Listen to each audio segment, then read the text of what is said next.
nih, silahkan langsung dicari sosnya, langsung dicari.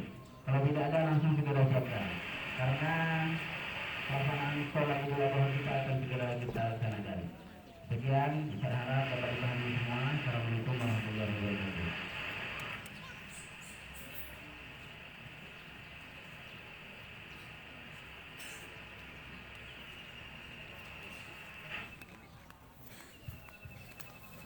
Allahu Akbar, Allahu Akbar, Allahu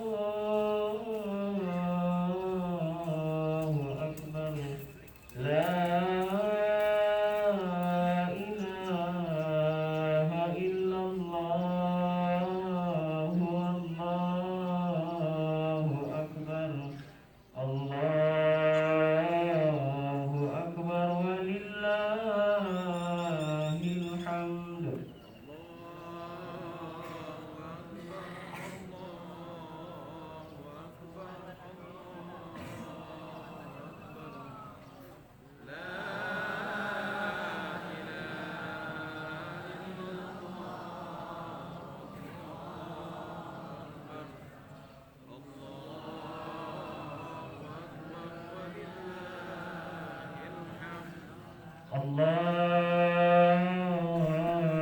Akbar, Allahu Akbar,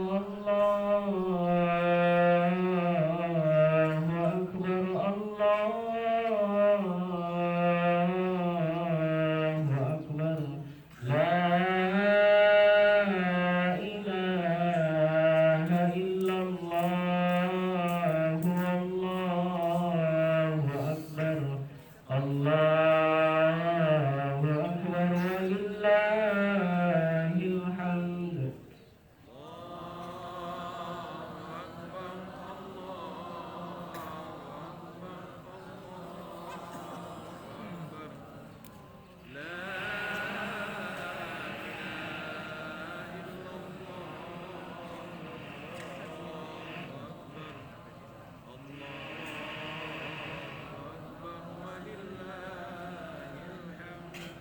Allahu Akbar, Allahu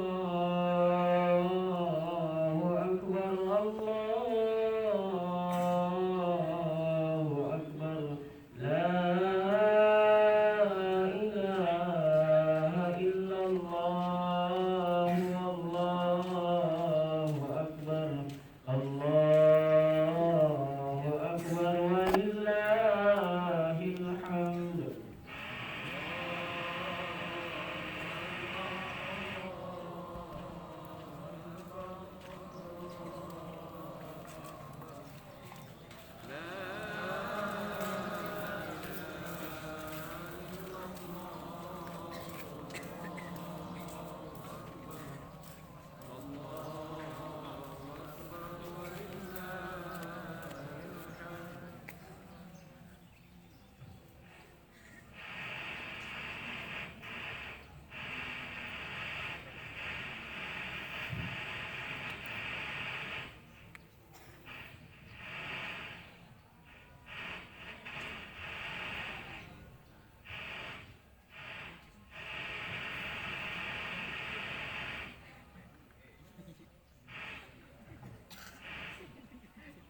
أعوذ بالله من الشيطان الرجيم. بسم الله الرحمن الرحيم. السلام عليكم ورحمة الله وبركاته. Alhamdulillahilladzi amma ba'du. Yang pertama dan yang paling utama, marilah kita panjatkan puja dan puji syukur kita kepada Allah Subhanahu wa taala, yang mana telah mengaruniakan nikmat dan rahmatnya sehingga kita dapat berkumpul di lapangan yang kita cintai ini dalam rangka sholat Id berjamaah. Dan yang kedua, selawat beserta salam marilah kita haturkan kepada junjungan alam, yakni Nabi besar Muhammad sallallahu alaihi wasallam, dengan mengucapkan Allahumma shalli ala sayyidina Muhammad wa ala ali sayyidina Muhammad. Baiklah, tanpa memperpanjang mukaddimah dan dikarenakan waktu mulai akan segera masuk. Marilah kita mintakan kepada Bilal, kepada Akhina Ahmad Rizal Bakri, dan kepada imam, kepada Ustazina Ustaz Muhammad Aziz Kurnia, dan Bilal kami mintakan kepada Ustazina Masdarha Hamzah Harab SAG.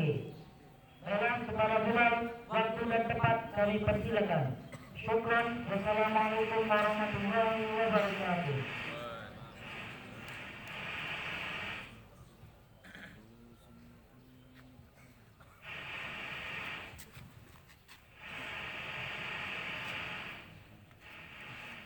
Allahumma salli ala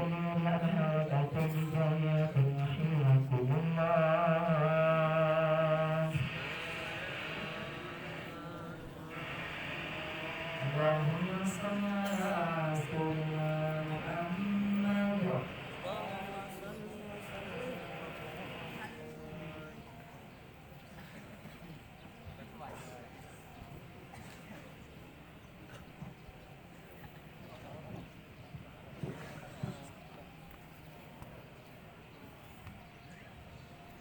Sahabat tidurnya nanti ketika di dalam takbir itu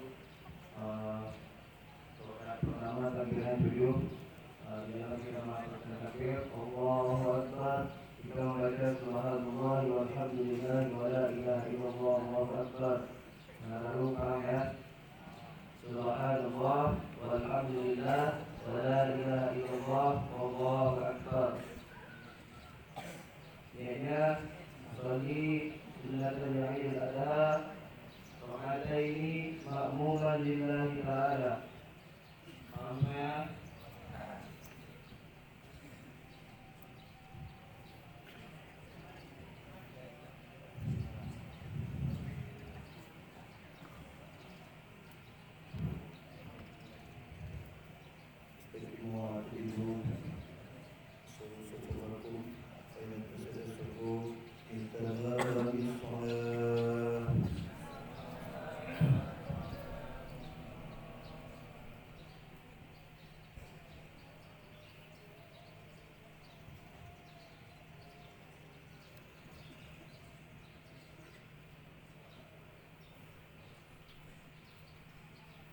Allahu Akbar.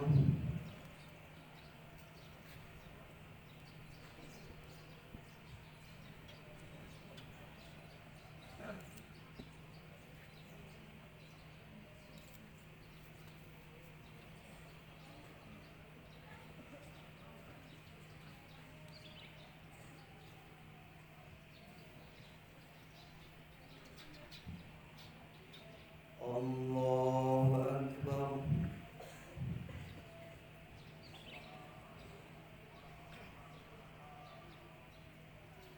Allahu Akbar.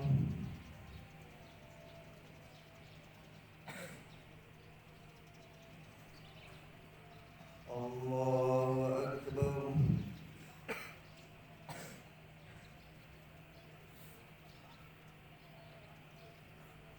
Allahu Akbar.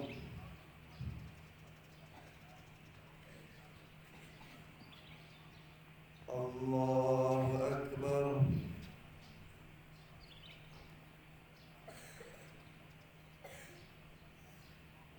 Allahu Akbar.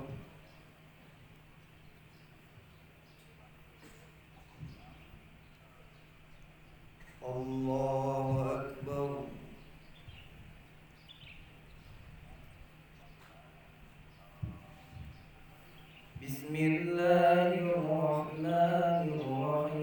Bismillahirrahmanirrahim.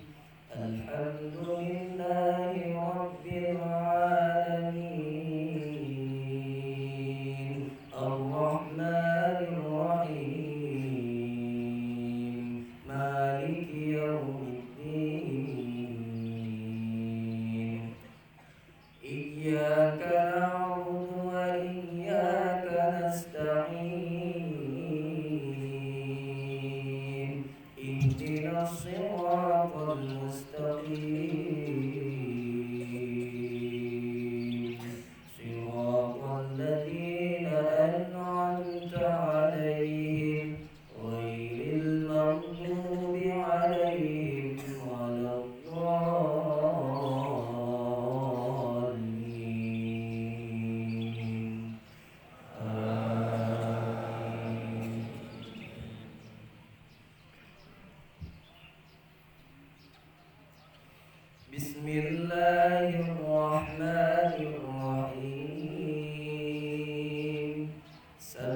اسم ربك الأعلى الذي خلق فسوى والذي قدر فهدى والذي أخرج المرعى فجعله غثاء أحوى سنقرئك فلا تنسى إلا ما شاء الله إنه يعلم الجهر وما يخفى ونيسرك لليسرى فذكر إن نفعت الذكرى سيذكر من يخشى ويتجنبها الأشقى الذي يصلى النار الكبرى ثم لا يموت فيها ولا يحيا قد أفلح من تزكى وذكر اسم ربه فصلى بل تؤثرون الحياة الدنيا والآخرة خير وأبقى إن هذا لفي الصحف الأولى صحف إبراهيم وموسى الله أكبر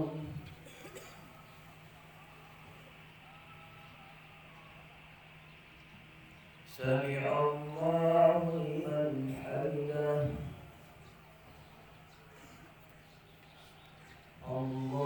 الله أكبر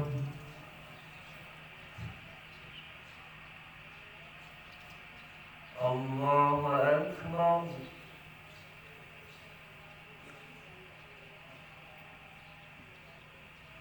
الله أكبر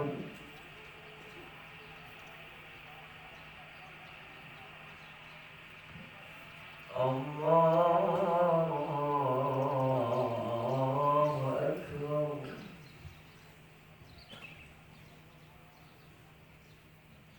الله أكبر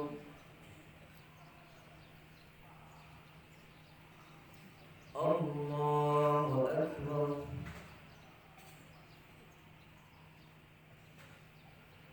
الله أكبر الله أكبر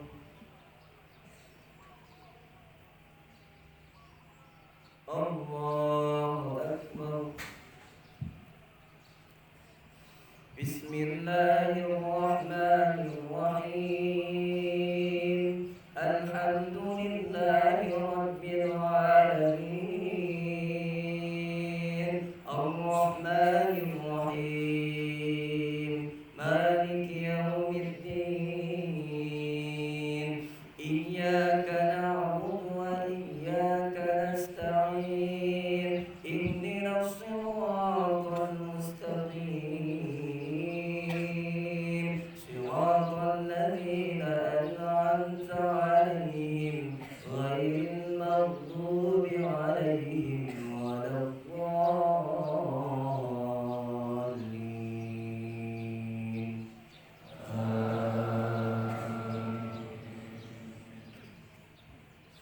بسم الله الرحمن الرحيم هل أتاك حديث الغاشية وجوه يومئذ خاشعة عاملة ناصبة تصلى نارا حامية تسقى من عين آنية ليس لهم طعام إلا من ضريع لا يسمن ولا يغني من جوع وجوه يومئذ ناعمة لسعيها راضية في جنات عالية لا تسمع فيها لاغية فيها عين جارية فيها سرور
السلام عليكم ورحمة الله.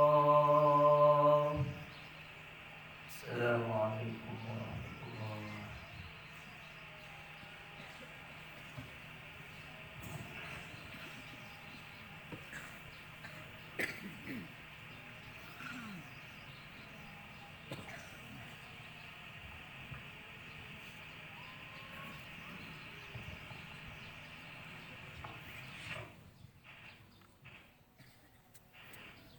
Assalamualaikum warahmatullahi wabarakatuh.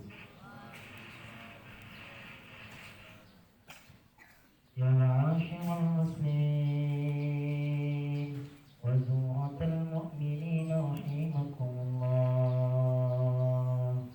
Ruya Nabi Hurairah radhiyallahu anhu annahu qala qala Rasulullah sallallahu alaihi wasallam idza kunta yusallika yawmal jumu'ati ansib wal imamu yaqutubu faqad lahu faman lahu fala jumu'ata lahu ansitu wasma'u wa ati'u rahimakumullah ansitu wasma'u wa ati'u rahimakumullah ansitu wasma'u wa ati'u la'allakum turhamun.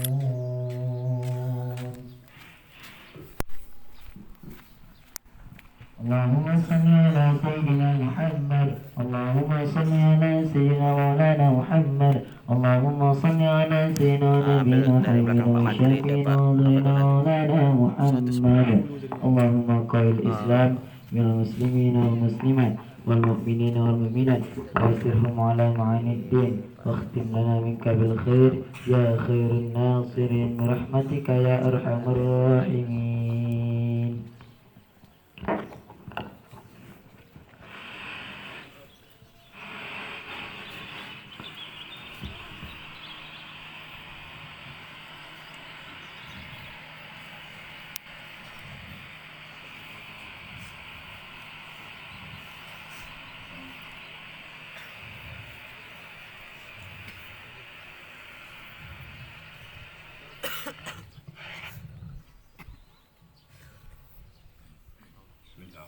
Assalamualaikum warahmatullahi wabarakatuh.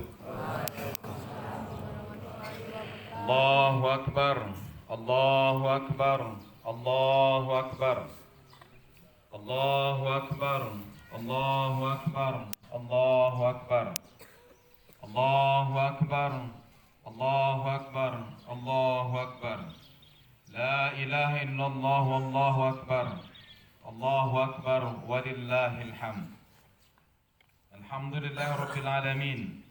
Nasta'inuhu wa nastaghfiruh wa natubu ilayhi wa na'udzu billahi min shururi anfusina wa sayyiati a'malina. May yahdihillahu fala mudilla lahu wa may yudlilhu fala hadiya lahu. Asyhadu an la ilaha illallah wahdahu la syarika lahu wa asyhadu anna Muhammadan abduhu wa rasuluh an-nabiyul mukhtar. Allahumma fassalli wa sallim ala sayyidina Muhammad wa ala alihi wa sahbihi al-kiram. Amma ba'du fa ya ayyuhal hadirun usikum wa nafsi bittaqwallahi wa ta'atihi la'allakum tuflihun. Wa qala ta'ala fi kitabil karim. A'udzu billahi minasy syaithanir rajim. Bismillahirrahmanirrahim. Ya ayyuhalladzina amanu taqullaha haqqa tuqatih wa la tamutunna illa wa antum muslimun. Tsumma qala Bismillahirrahmanirrahim. Inna a'tainakal kautsar fasalli li rabbika wanhar inna syani'aka huwal abtar. Allahu akbar. Allahu akbar. Allahu akbar walillahil hamd. Ma'asyiral muslimin, jamaah salat Idul Adha rahimakumullah. Nabi Ibrahim alaihissalam Allah karuniai harta yang melimpah ruah. Sebagai bentuk syukurnya atas nikmat ini, Nabi Ibrahim menyembelih 1000 ekor domba, 300 ekor sapi, dan 100 ekor unta. Kalau kita konversikan ke rupiah sekarang ini sekitar 25 miliar.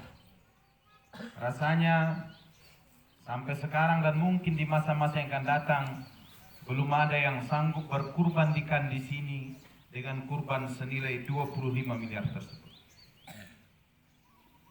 Dengan kurban yang jumlahnya cukup besar ini, Nabi Ibrahim dipuji-puji oleh seluruh penduduk saat itu. Hebat engkau Ibrahim, luar biasa engkau Ibrahim. Karena memang pantas Nabi Ibrahim dipuji. Karena saat itu hanya Ibrahim yang sanggup berkurban sebanyak itu. Namun pujian dari masyarakat saat itu membuat efek yang sedikit kurang baik bagi Nabi Allah Ibrahim alaihissalam. Timbul rasa bangga dipuji, mabuk pujian. Sampai Nabi Ibrahim mengucapkan sebuah kalimat atas respon pujian tersebut. Bos, sekiranya jangankan berkurban hewan, sekiranya saya punya anak Allah perintahkan untuk disembelih, saya akan sembelih. Kalimat ini muncul dari Ibrahim alaihissalam atas respon pujian orang saat itu. Dia mengatakan jangankan berkurban hewan sebanyak yang sudah dikurbankannya itu, kalau Allah perintahkan menyembelih anaknya sekalipun dia akan lakukan. Padahal saat itu dia belum punya anak. Dan memang sudah menjadi tabiat kebiasaan manusia saat ini. Seperti anggota DPRD, anggota Dewan ketika mencalon belum terpilih, dia datang ke masyarakat, dia bilang, tolong pilih saya. Kalau nanti saya terpilih, apapun permasalahanmu hubungi saya akan bantu. 24 jam handphone saya hidup. Tapi apa yang terjadi setelah dia terpilih? Jangankan membantu masyarakat, handphonenya pun nomornya dia ganti. Sehingga tidak bisa dihubungi lagi. Begitulah Ibrahim. Sekiranya Allah perintahkan untuk menyembelih anakku, itu pun akan kulakukan. Padahal saat itu dia belum punya anak. Allahu Akbar, walillahil hamd. Singkat cerita jamaah rahimakumullah. Hari berganti minggu, minggu berganti bulan, bulan berganti tahun, tetap Nabi Allah Ibrahim belum Allah berikan keturunan berupa anak. Hingga suatu hari dia didatangi oleh istrinya yang bernama Siti Sarah. Sejarah mencatat Siti Sarah ini cantiknya luar biasa, sehingga disebutkan dalam sejarah kalau ada anak muda yang memandang wajah Siti Sarah sekilas saja, timbul benih-benih cinta di hatinya. Begitulah kecantikan Siti Sarah. Tapi tidak mampu memberikan keturunan berupa anak buat Ibrahim alaihissalam, hingga hari itu dia mengatakan kepada suaminya, wahai suamiku, engkau kan nabi, engkau kan rasul. Pantas bagimu untuk memperoleh keturunan yang akan melanjutkan risalah dakwah kenabianmu ini. Sampai saat ini saya belum mampu memberikanmu anak. Lalu kata Ibrahim, Sarah mengatakan, nikahlah engkau lagi. Jadi istrinya dengan ikhlas menyarankan kepada suaminya agar menikah kembali. Dengan tujuan mungkin dengan menikah lagi, dia akan memperoleh keturunan berupa anak. Apa respon Ibrahim? Katanya, tidak wahai istriku. Kalaupun akhirnya takdir Allah mengatakan saya tidak punya anak, saya sudah ikhlas.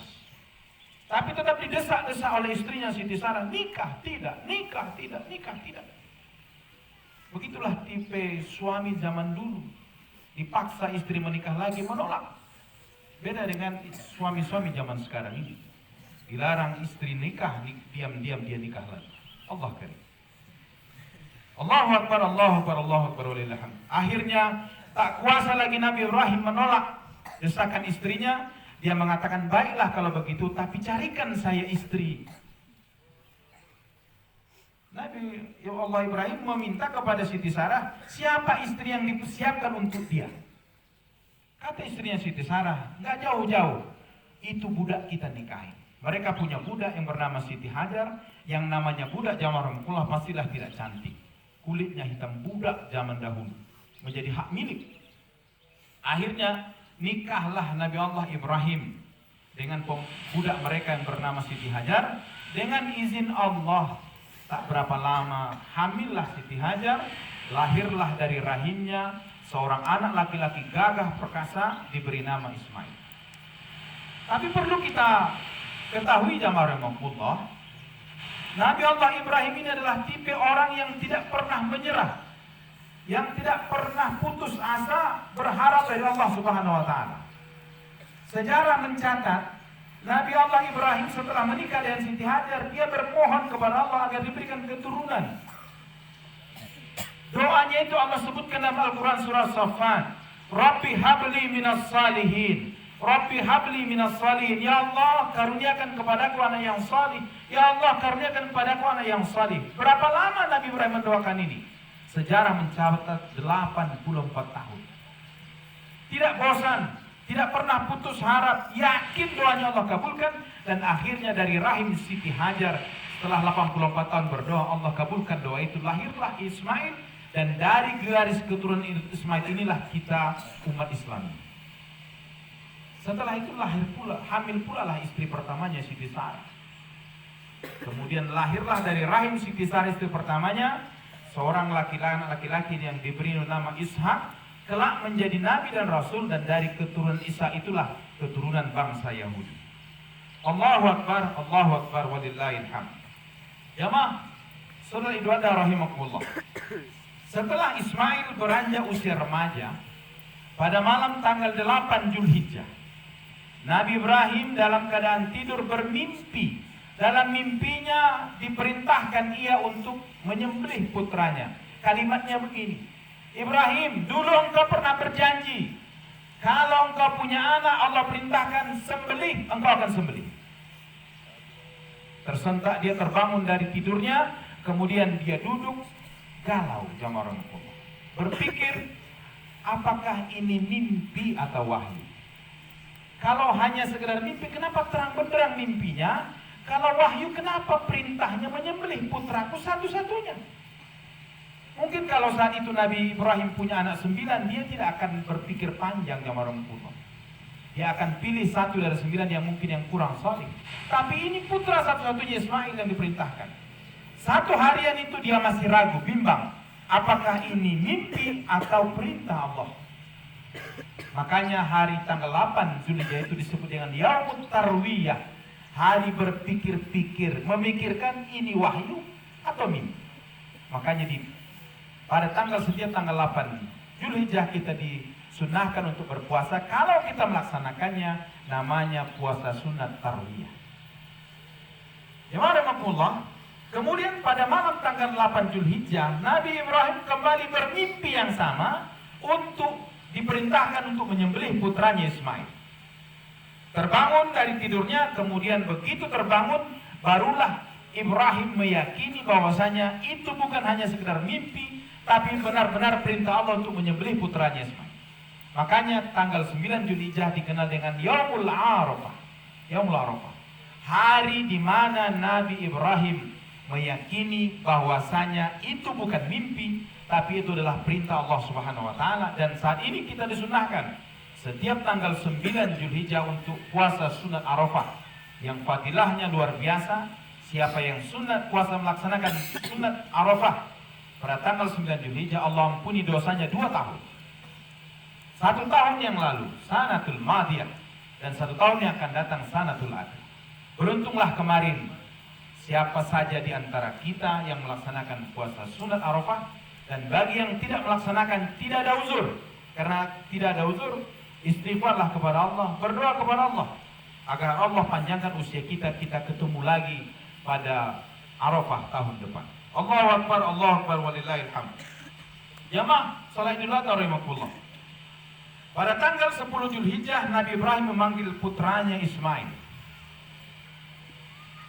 Kemudian menceritakan apa yang dialaminya dalam mimpi, dan itu perintah Allah Subhanahu wa taala. Allah abadikan itu jamaah rahimakumullah dalam surah As-Saffat ayat 102. Ya bunayya inni ara fil manam. Ya bunayya, bunayya itu ungkapan sayang yang sangat dari ayah kepada anak. Nabi Ibrahim tidak memanggil ya Ismail, tidak. Ya walad, tidak, tapi ya bunayya. Dalam ilmu sharaf disebutkan mubalaghah. Sayang yang bersangatan, sayang yang luar biasa. Inni ara fil manam anni azbahuk. Dalam mimpiku, wahai putraku, saya diperintahkan untuk menyembelihmu. Fanzur maza tara. Sekalipun itu perintah Allah, Nabi Ibrahim adalah ayah yang demokratis, bukan ayah yang diktator. tetap dia minta pendapat putranya Ismail. Bagaimana menurutmu? Sekiranya pertanyaan yang sama disampaikan kepada anak-anak santri Jabal Nur, Allah perintahkan engkau supaya kusembelih, kata ayah kita masing-masing. Kira-kira respon kita apa? Paling jawaban anak santri Jabal Nur, kenapa harus saya yang disembelih? Itu kakek dan nenek saya yang sudah lanjut usia saja sembelih. Paling begitu responnya. Itu respon anak yang pintar, tapi bukan anak yang saleh. Berbeda dengan Nabi Ismail alaihissalam ketika dia masih remaja diperintahkan ini, "Fanzur madza tara," kata ayahnya. Bagaimana pendapatmu? Dengan mantap Ismail mengatakan, "Ya abatif'al ma tu'mar." Ya ayah, karena itu merupakan perintah Allah, segera lakukan. Jangan ditunda-tunda, bayangin. Padahal kalau dilaksanakan perintah itu, maut sebagai taruhannya. Ya batif'al ma tu'mar. Malah Ibrahim Ismail alaihissalam meminta segera lakukan. Di ujung ayat dia mengatakan apa? Satajiduni insyaallah minas sabirin. Insyaallah ya Allah, ya ayah, engkau nanti akan dapati aku di sorga bersama kelompok orang-orang yang sabar. Subhanallah. Namun Ismail meminta 5 permohonan kepada ayahnya sebelum eksekusi penyembelihan itu dilakukan. Yang pertama, ayah, tolong gunakan pisau yang sangat tajam. Kita yang hari ini dapat amanah menyembelih, gunakan pisau yang sangat tajam, kemudian sembelihlah di leher paling ujung bagian atas. Karena itu akan mempercepat proses kematian dari hewan yang kita sembelih. Jangan sembelih dengan benda yang tidak tajam, kemudian jangan sembelih di tengah-tengah lehernya, karena itu akan memperlambat proses kematian. Apalagi kalau bebek atau angsa kita sembelih di tengah-tengah lehernya, bebek itu masih bisa terbang. Allahu Akbar, Allahu Akbar, walillahil hamd. Yang kedua permohonan Nabi Ismail, ayah, ketika menyembelihku tutup matamu. Karena Ismail meyakini kalau tidak dalam keadaan mata tertutup, ayahnya tidak akan sanggup menyembelihnya. Yang ketiga, ikat kaki dan tanganku. Yang keempat, jangan sampai darah bekas sembelihan itu tercecer di bajuku, karena itu akan membuat sedih ibu. Yang kelima, permohonan Ismail kepada ayahnya, setelah aku nanti mati wahai ayahku, jangan biarkan anak seusiaku lewat dari depan rumah kita, karena itu akan menyakiti, mengingatkan ibuku terhadap. Allahu Akbar, Allahu Akbar, walillahil hamd. Jamaah rahimakumullah. Pada tanggal 10 Zulhijjah, Nabi Ibrahim dan Ismail berangkat ke Mina, tempat eksekusi penyembelihan. Kalau nanti Allah berikan kesempatan kepada kita berhaji maupun umroh, kita akan sampai ke suatu tempat di Mina, lihat ke atas. Di sana ada sebuah batu kecil tugu, tempat penyembelihan Ismail alaihissalam. Ketika sudah sampai di Mina, akan dilakukan eksekusi itu. Sebentar lagi dilakukan eksekusi penyembelihan Ismail itu, gempar iblis dan kroni-kroninya. Iblis mengatakan, ya lal asab, bahaya kita nih, bahaya. Kalau sempat jadi disembelih Ismail oleh ayahnya Ibrahim, tidak akan ada lagi teman kita nanti di neraka. Kita harus gagalkan rencana ini. Membuat siasatlah iblis dan kroni-kroninya, mereka berupaya menggagalkan. Iblis mendatangi Ibrahim, mengatakan, wah Ibrahim, 84 tahun engkau tunggu putramu itu lahir, kemudian beranjak remaja, gagahnya, tampaknya luar biasa. Lihat, besok akan membantumu itu. Kenapa engkau sampai hati akan menyembelihnya? Ini pekerjaan gila, kata iblis. Berupaya bisa mengacaukan pikiran Ibrahim alaihissalam, membuat pemikiran-pemikiran yang menurut dia berhasil menggagalkan itu. Tapi jamaah rahimakumullah, Ibrahim bukan manusia biasa. Dia tidak merespon sedikit pun godaan iblis itu dengan kalimat, tapi dia respon dengan mengambil 7 buah batu, kemudian dilemparnya. Izhab ya iblis. Karena iblis pun lari, gagal menggoda Ibrahim, kemudian mengalihkan godaannya kepada istrinya Siti Hajar. Hajar, kata iblis, engkau tahu kemana anakmu dibawa oleh suamimu? Jalan-jalan. Karena memang Ismail dan Ibrahim ayahnya sepakat tidak memberitahukan bakal terjadi penyembelihan itu. Mereka hanya mengatakan jalan-jalan saja. Kata iblis, bohong itu suamimu. Dia bukan membawa anakmu jalan-jalan, tapi dia akan menyembelih putramu Ismail. Kata Hajar, tak mungkin seorang ayah tega menyembelih putranya. Kata iblis, betul, saya nggak bohong. Kata Ibrahim, dia menyembelih putramu, anakmu Ismail itu karena menuruti perintah Allah Subhanahu wa Ta'ala. Mendengar itu bangkit ghirah. Jiwa keimanan Siti Hajar mengatakan, iblis, ketahuilah, jangankan anakku, kalau memang ini perintah Allah, aku pun rela ikhlas untuk disembelih. Kemudian diambilnya batu, dilempar, lari itu iblis. Ibrahim digoda, gagal. Istrinya Siti Hajar digoda, gagal. Iblis mengalihkan godaan ke target ketiga, Ismail. Ismail, tahukah engkau mau diapakan kau oleh ayahmu? Ismail tidak menjawab sama sekali. Itu kemudian dia ambilnya batu, pergi engkau sana. Dilempar lari. 3 kali pelemparan ini dilempar oleh ayahnya Ibrahim, dilempar oleh ibunya Siti Hajar, dilempar oleh Ismail sendiri. Ini sekarang menjadi rukun haji.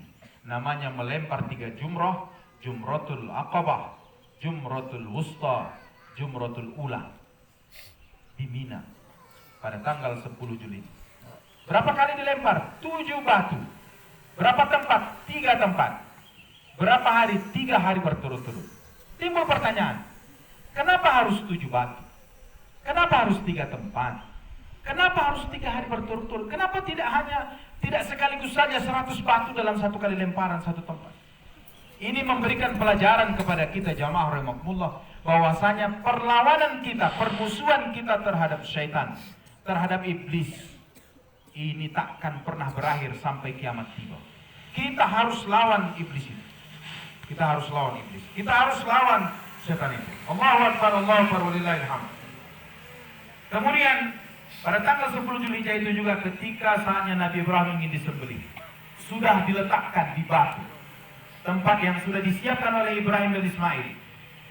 Mata ayahnya sudah tertutup, tinggal mau disembelih. Tinggal mau disembelih oleh ayahnya Ibrahim alaihissalam. Ismail memohon kepada ayahnya, wahai ayah, tunggu sebentar. Kata ayahnya, apalagi nak? Tolong buka ikatan kaki dan tangan. Padahal awalnya Ismail meminta supaya dia disembelih dalam keadaan diikat kaki dan tangannya. Sekarang dia minta dibuka. Kenapa? Kata ayahnya, saya tidak ingin Allah dan malaikat menilaiku tidak ikhlas. Harus diikat tangan dan kakiku ketika disembelih. Akhirnya dibuka jamaah rahimakumullah. Setelah dibuka dalam keadaan mata tertutup ayahnya Ibrahim, kemudian lehernya pun ditempeli oleh pisau yang sangat tajam itu. Saat itu Allah melihat pembuktian ketaatan dari Ibrahim alaihissalam. Allah perintahkan kepada malaikat Jibril, Jibril, ambil kibas dari sorga, ambil domba dari sorga, kemudian angkat Ismail, gantikan posisi Ismail dengan domba itu, dengan kibas itu.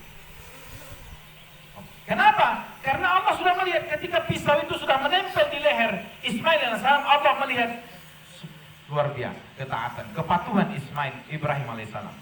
Akhirnya malaikat Jibril mengambil domba, kemudian dari sorga mengangkat Ismail, meletakkan domba itu di posisi Ismail berada ketika diletakkan oleh ayahnya. Kemudian jamaah rahimakumullah, ayahnya pun kembali menempelkan itu, dan terasa di jari-jari ayahnya Ibrahim darah sudah mulai memuncul. Tak kuasa Ibrahim menahan tangisnya karena dia yakin bahwasanya darah yang mengalir di tangan kanan dan kirinya itu adalah darah putranya Ismail alaihissalam. Berpisahlah kita anak di dunia. Dia nggak tahan dia. Air matanya nggak sanggup dia bendung jamaah rahimakumullah. Menyaksikan kejadian yang melihat kejadian yang menakjubkan itu, riuh di langit malaikat. Malaikat kagum, mereka bertakbir, Allahu Akbar, Allahu Akbar, Allahu Akbar. Seluruh malaikat yang ada di langit bertakbir. Disahuti takbir itu oleh Nabi Ibrahim, La ilaha illallah wallahu akbar. Walaupun suasana hati berduka, merasa anaknya sudah mati. Kemudian ucapan ayahnya itu ditutup oleh Ismail. Allahu Akbar walillahil hamd. Terkejut Ibrahim, dia tahu itu suara putranya Ismail, bukan suara orang lain. Buru-buru dibukanya, tutup matanya, dia lihat Ismail putranya duduk santai sambil tersenyum melihat gelagat ayah. Itulah takbir. Itulah asal dari takbir itu. Allahu Akbar, Allahu Akbar, Allahu Akbar. Kegaguan malaikat. La ilaha illallah, Wallahu Akbar. Ibrahim. Allahu Akbar walillahil hamd. Ismail. Santri di pondok pesantren ini, hati berharap mari kita syiarkan takbir selama 4 hari ini.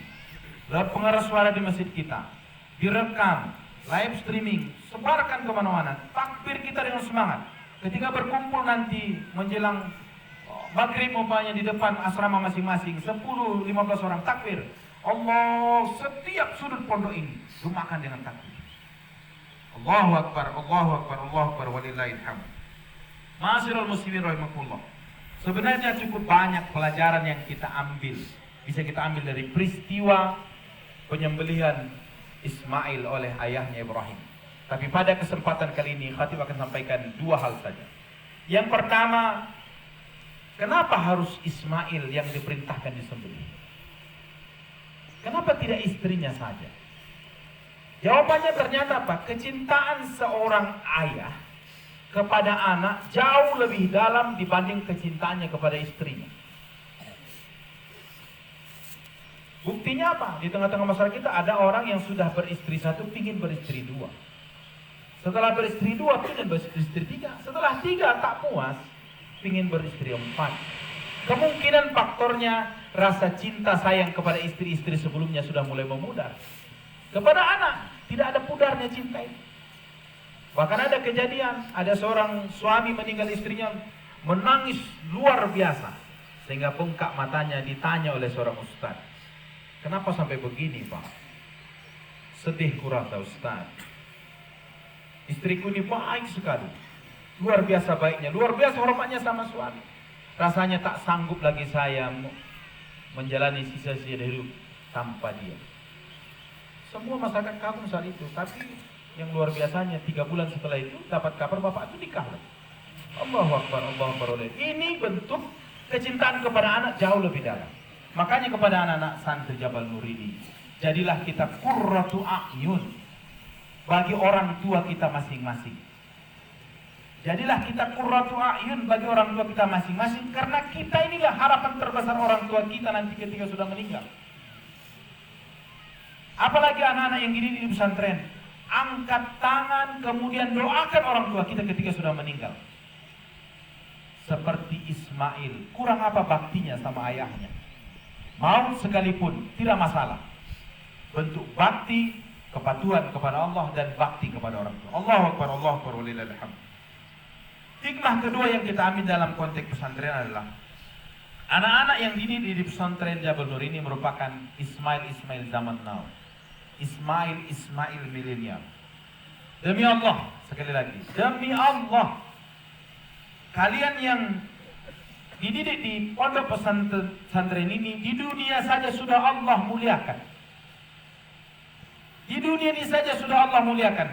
Di saat virus corona ini masih belum berakhir di Indonesia ini, anak-anak seusia kalian, anak-anak sekalian, anak-anak seusia kalian, mereka hanya bisa bersekolah daring lewat HP dari rumah masing-masing. Bahkan ada anak yang tak kenal dengan gurunya, murid baru 1 tahun naik kelas, gak pernah ke sekolah, gak pernah kenal dengan gurunya. Dan ya Allah, Allah sudah muliakan kita yang ada di pesantren ini, kita bisa bertemu langsung dengan guru-guru kita menimba ilmu. Pondok pesantren ini adalah sorga yang Allah hadirkan di dunia ini. Makanya banggalah kita sebagai santri. Tirulah Ismail, jadilah kita Ismail milenial. Untuk menjadi Ismail milenial ini jamaah rahmatullah, khususnya anak-anak kami yang dididik di sini, kita sudah Allah bekali supaya bisa jadi Ismail milenial. Di mana bekalnya nanti buka setelah selesai bubar kita di sini. Buka Al-Quran, surah Luqman, surah ke-31. Di situ adalah persyaratan-persyaratan yang harus Ananda penuhi hingga kita layak mengatakan kita ini Ismail milenial. Yang pertama apa? Jangan mempersekutukan Allah, karena itu bentuk kezaliman yang nyata. Wa idz qala Luqman li ibnihi wa huwa ya'izu ya bunayya la tusyrik billah innasyirka la zulmun 'adzim. Kita yang disekolahkan di pesantren ini merupakan tempat yang pas, tempat yang tepat membina akidah kita dengan baik dibanding ketika kita di luar sana. Di sini akidah kita dididik dengan baik, akidah kita digembleng dengan baik, di mana akhir dari kehidupan kita ini, tujuan apa yang kita lakukan ini hanya Allah Subhanahu wa Ta'ala. Dan itu kita bacakan ketika sholat. Inna sholati wa nusuki wa mahyaya wa mamati lillahi rabbil alamin. Dididik. Tidak ada yang kita harap kecuali Allah. Tidak ada yang memberi rezeki kecuali Allah. Tidak ada yang melindungi kecuali Allah. Dididik di sini selama 6 tahun, keluar dari sini jamaah rahmatullah, khususnya Ananda kami, jadilah dai yang anti musyrik. Minimal nanti kalau sudah pulang di kampung masing-masing atau dimanapun Ananda berkiprah, jadilah pelopor anti musyrik.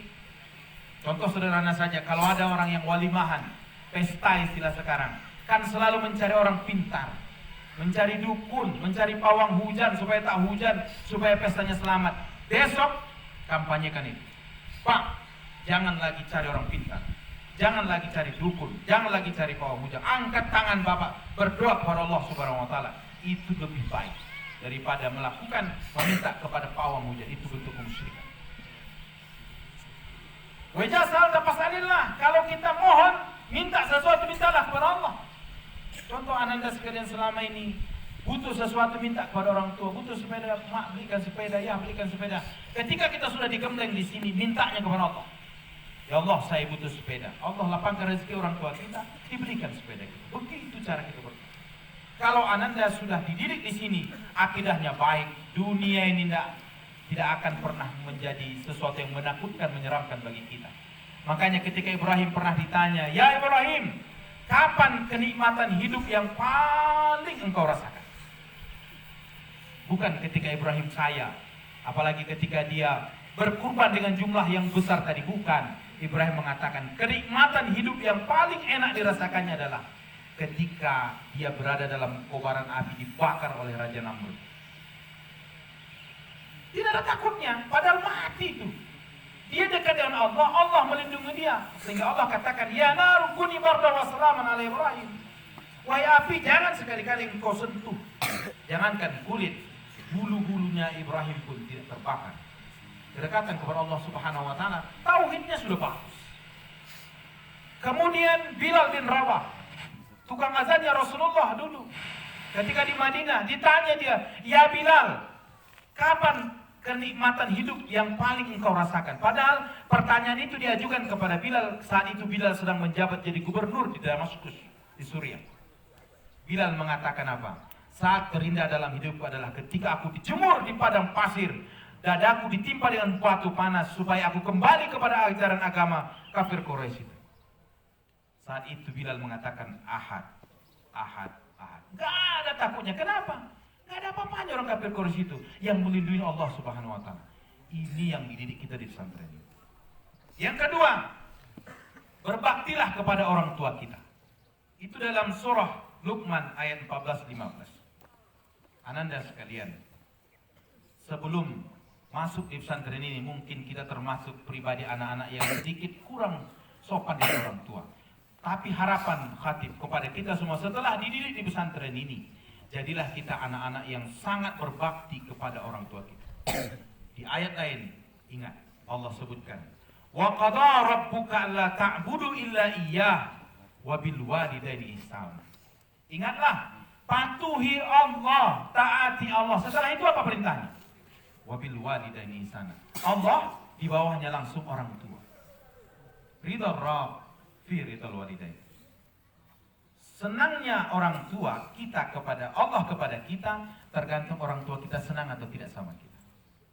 Murkanya Allah kepada kita tergantung orang tua kita murka kepada kita atau tidak. Jangan buat murka orang tua kita, itulah yang akan menyebabkan murkanya Allah Subhanahu wa taala. Apalagi anak-anak yang baru masuk.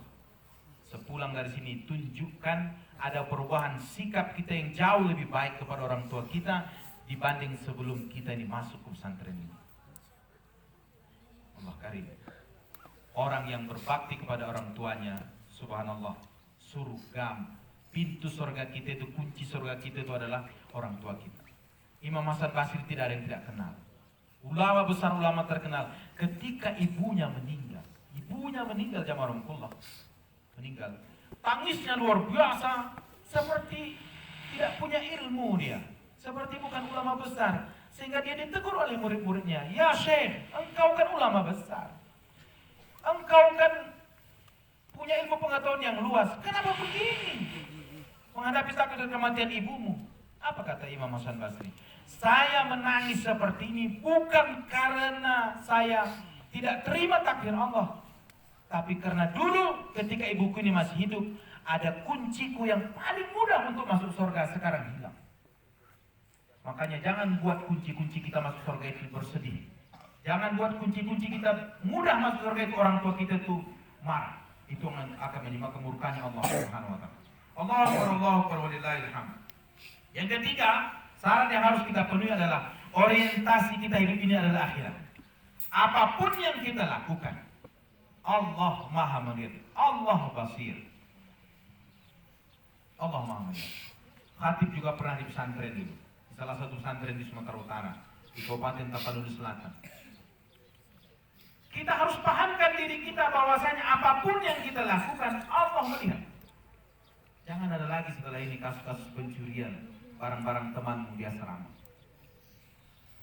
Boleh jadi kawanmu tidak ada yang melihat, kau bisa ambil barang temanmu itu. Tapi Allah Maha melihat Anda sekalian. Allah Maha melihat. Kalau undang-undangnya Allah jelas. Faman ya'mal misqala dzarratin khairan yarah. Sekecil apapun kebaikan kamu lakukan, Allah lihat dan Allah balas.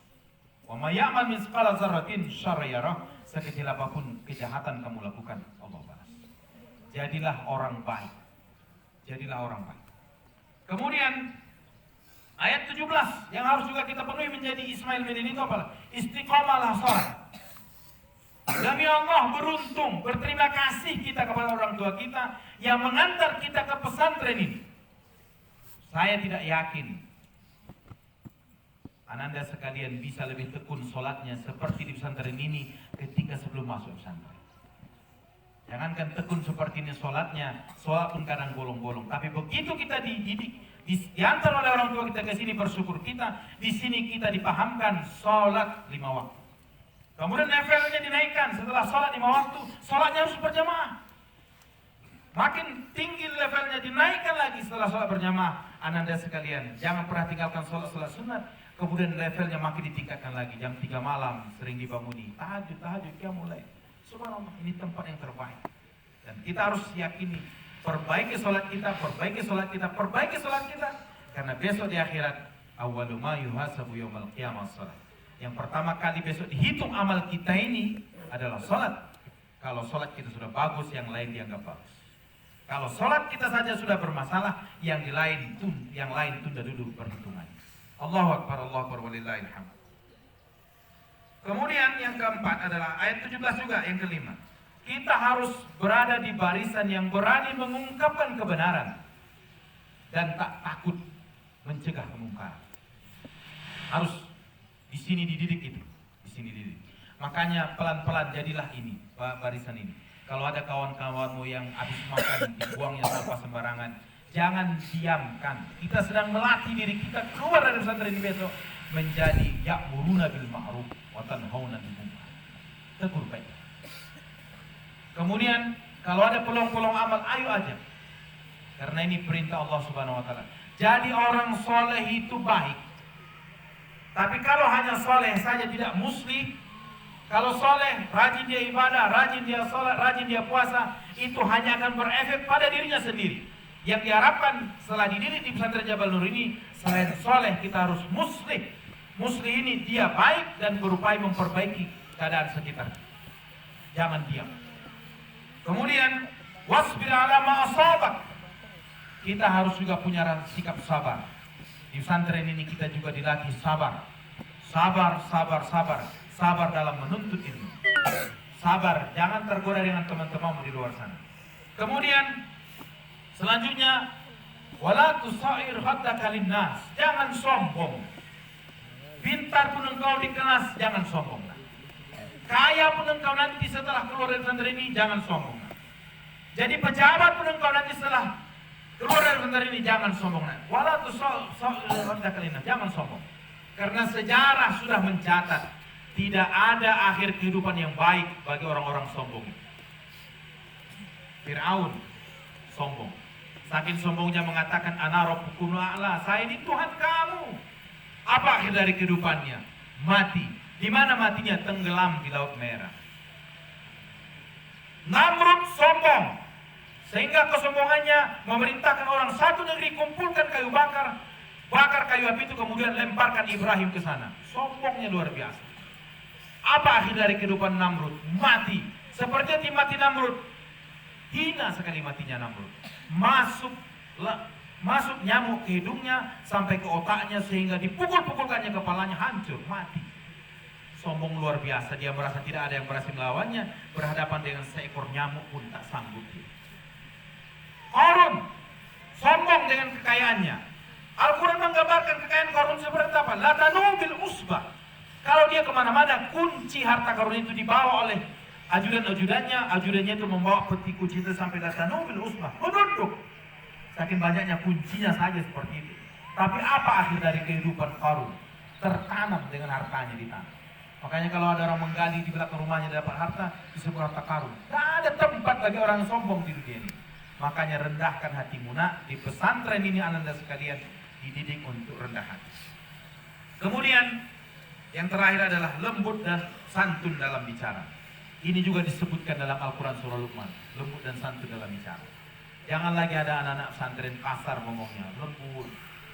Man kana yu'minu billahi wal yawmil akhir falyakul khairan aw liyasmut. Kalau kamu hendak dicap menjadi orang yang beriman kepada Allah, percaya kepada kehidupan akhirat, cuma dua caranya.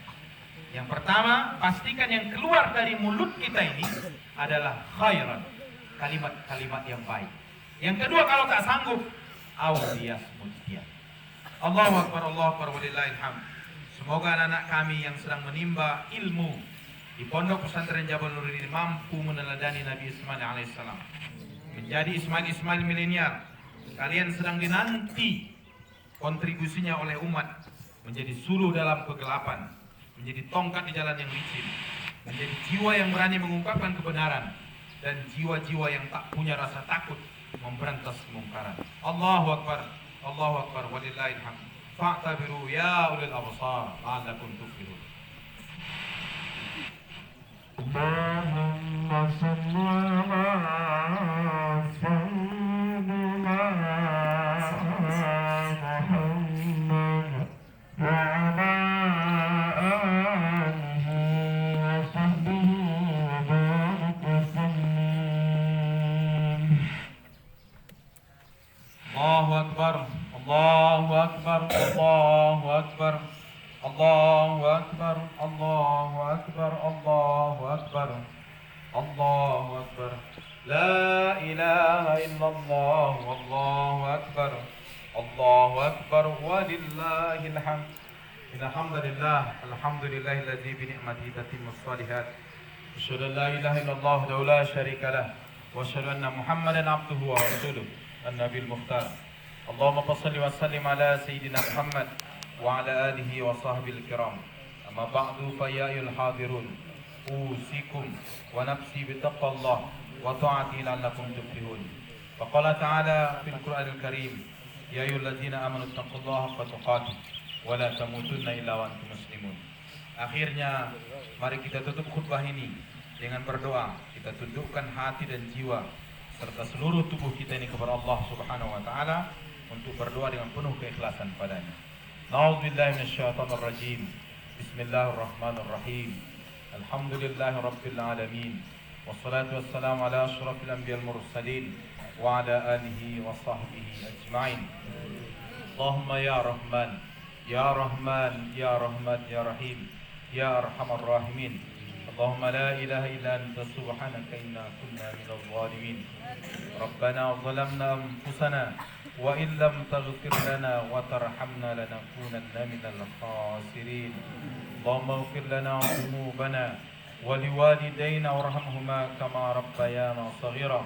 Waghfir li jami' ummati nabiyyina Muhammadin sallallahu alaihi wasallam.